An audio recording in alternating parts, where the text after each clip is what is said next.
fomu inayojaza mgombea sio karatasi ya usaili, na ndio maana wakati wa kupokelewa inapokelewa na msimamizi wa uchaguzi.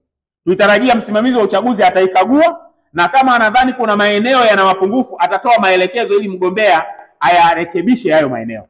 Hatutaki mwenendo wa kuwaingua watu kwa sababu ya makosa ya ujazaji wa fomu.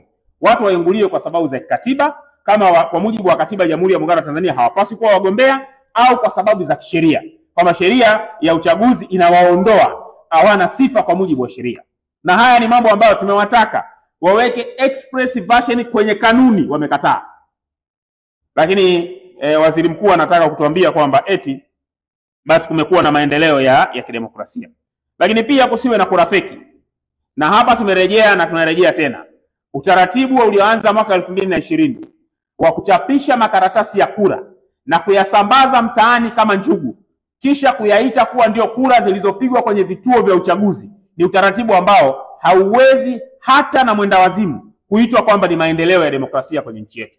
Kitu ambacho kimetokea mwaka 2020, kimetokea mwaka 2024, alafu leo waziri mkuu anakuja kusema kwamba hayo ndio maendeleo ya demokrasia yaliyopigwa katika kipindi hiki cha miaka hii minne ya utawala wa Rais Samia.